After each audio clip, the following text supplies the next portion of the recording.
There's been a motion and a second and a vote taken already.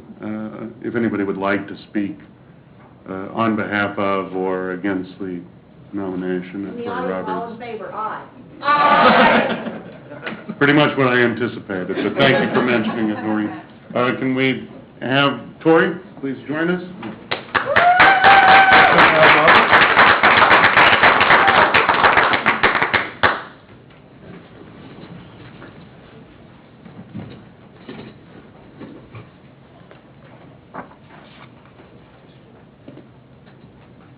Please raise your right hand and repeat after me.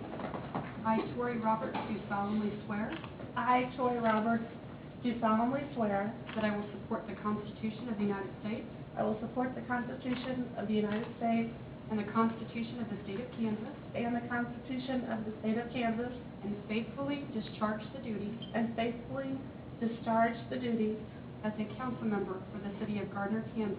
as a council member for the city of Gardner, Kansas. So help me God. So help me God. Congratulations.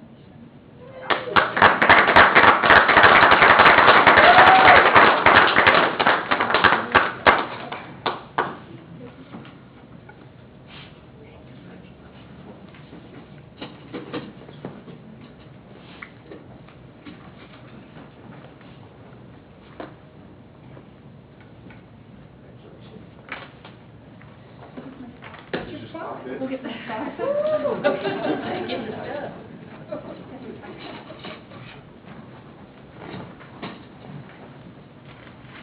There goes my chocolate cake.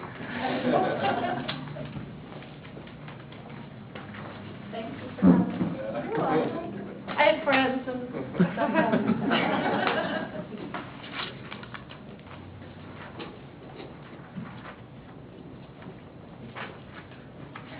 I'm going to warn you, the view's awful from that chair.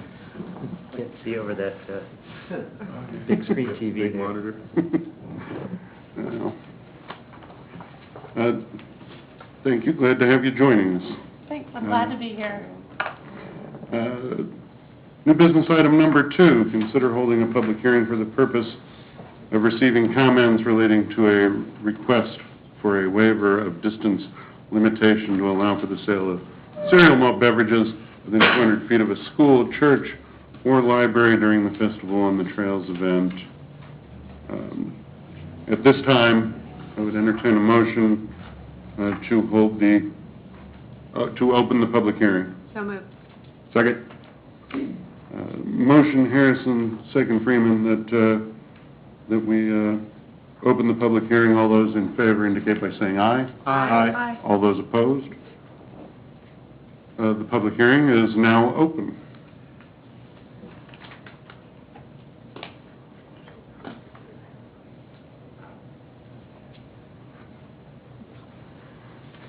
When you approach the podium, please state your name and address for the record.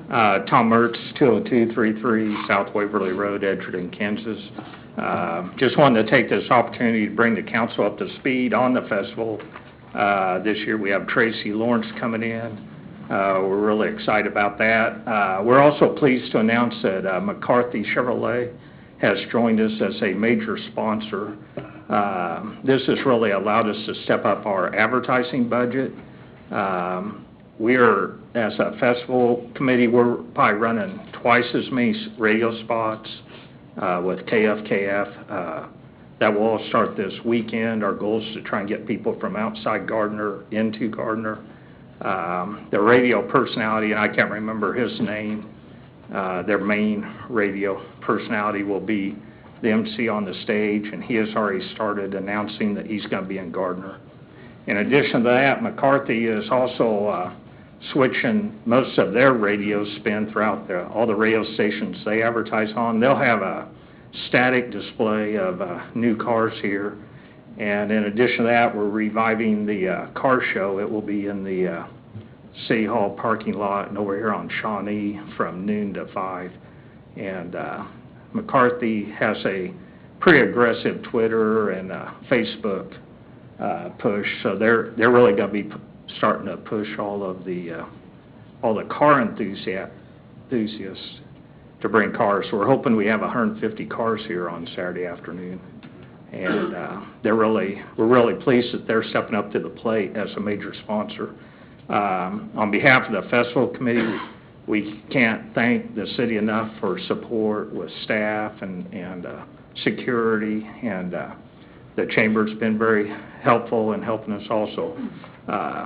Or the last 4 years since a private group of us started the festival, we've accumulated enough to where now we are spending pretty much 100% of our sponsor money on advertising and trying to draw people into town and bigger name acts. So the beer garden is somewhat important to us financially, in that the profits from the beer garden are only reserves, or the way for us to build up our reserves. We have about 15,000 in reserves. So our goal is, as we build up our reserves, we can book bigger name acts. We have to contract with them in early part of the year before we have the sponsor money lined up. So as we've gotten more confidence and gotten bigger budgets, we're able to bring in bigger name acts. So everything will be pretty much the same as it's been the last couple of years, and I'd entertain any questions from the council. Actually, during the public hearing, your public comments are all that's Okay. warranted at this point. But thank you, we might call on you later. Is there anybody else that'd like to make public comment during the public hearing? I would entertain a motion to adjourn from the... So moved. Second? Motion Harrison, second Freeman, that we adjourn from the public hearing. All those in favor indicate by saying aye. Aye. All those opposed? Motion carries. New business, agenda item number 3, consider a request for a waiver of distance limitation to allow for the sale of cereal malt beverages within 200 feet of a school, church, or library during the Festival on the Trails event. Does anyone have any questions? I think this one's kind of a no-brainer. Festival on the Trails has been having a standing understanding with the city that we provide that license during the event. I don't necessarily see a big problem with providing that again. What's the city's cost to have the security? I don't have that figure right now. I mean, I can get it to you because I have the numbers from last year, but I did not bring that with me. Seems like this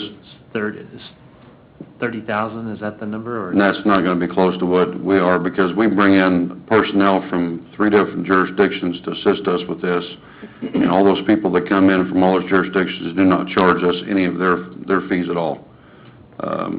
It's kind of a tit for tat. I mean, they come in and help us, we go help them with some of their events. It's just one of those things that we do throughout the year. This is a large enough event, we know we can't care of it ourselves, so we reach out to other agencies, and they're more than willing to come in and help us take care of it. how many more staff would you need because of the beer being served versus not? The exact same amount. It's not changed. I mean, even if you didn't have the beer this year, with this headliner coming in, you've got the potential to bring a lot more people in, and that number of people would, to me, would trigger more people, which we have added this year, because not because of the beer gardens, because of the entertainer and the potential of what they bring. Your beer garden's a certain distance, size, you can only put so many people in there. It's contained to that event, and that venue, and since 2007, when we've been doing this, we've not had one incident.